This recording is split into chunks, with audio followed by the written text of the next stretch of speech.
दिखाई है? दो पत्नी क्यों दिखाया? शंकर को दो पत्नी क्यों दिखाई है? कौन कौन सी दो पत्नी दिखाई है?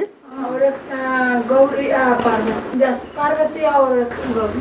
पार्वती और गौरी नाम अलग अलग है ना। पार्वती गौरी है ना जो संजा बोलते हैं ना। हाँ? सत्य देवी दो जन्मों का यादगार है ना। सत्य देवी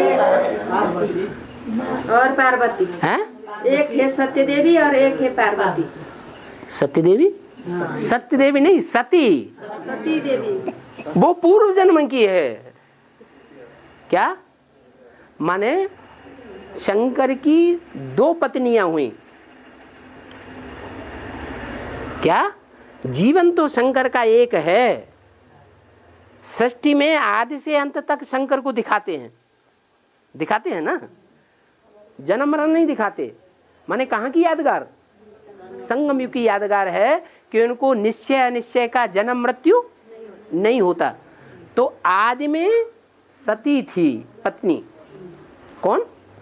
सती। सती माने सती साध्वी किसको कहा जाता है?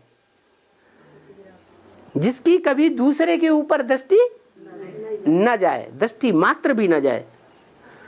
पार्वती की तो कहते हैं गई थी एक बार। हैं? राम के ऊपर गई कि नहीं? हैं? कहते हैं राम के ऊपर गई। तो दो पत्नियां दिखाते हैं, एक है सती और दूसरी है पार्वती। मुरली में बोलते हैं तुम सब पार्वतियां हो। कभी मुरली में बोला तुम सब सती देवी हो, हैं? सती साध्वी हो? कभी बोला? नहीं बोला। माने सती साध्वी जन्म जन्मांतर की सिर्फ एक ही है। कौन? जो विजयमाला की हेड है। आदि से लेकर के अंत तक के जन्मों में अगर पत्नी के रूप में कहीं वो जन्म लेगी तो किसको वर्ण करेगी?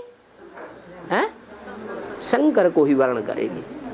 उसकी आत्मा में दूसरी किसी आत्मा को, मनुष्य आत्मा को पति के रूप में वर्ण करने या संग करने का संस्कार समाया ही हुआ नहीं है। बाकी दूसरी ऐसी है जो तुम सब पार्वतियां हो, उनकी लिस्ट की है।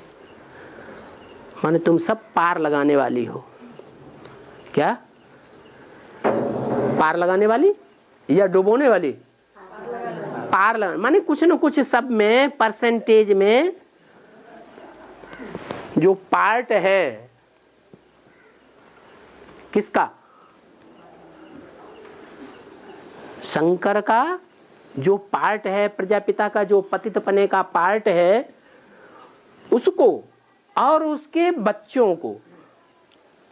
प्रजापिता के बच्चे हैं ना। कौन है? सारी सृष्टि बच्चे हैं। तो सभी मनुष्य आत्माएं जो पतित बन चुकी हैं, डूब रही है विषय वैतरणी नदी में अथवा विषय सागर में। डूब रही है कि कोई पार चली गई? सब डूब रही है। तो उनको तुम सब कन्याएं माताएं जो है वो पार्वती के रूप में पार लगाने वाली हो। क्या? पार लगाने वाली माने तुम्हारा लक्ष्य कोई डुबोने का नहीं है। तुम्हारा लक्ष्य क्या है? पार लगे, स्वर्ग में जाएं। तो दो प्रकार की हैं, एक है जगदम्बा के रूप में और एक है सती के रूप में। तो पार्वती कहो उसे जगदम्बा कहो, वो एक ही रूप हो गया, क्योंकि तुम सब पार्वतियां हो।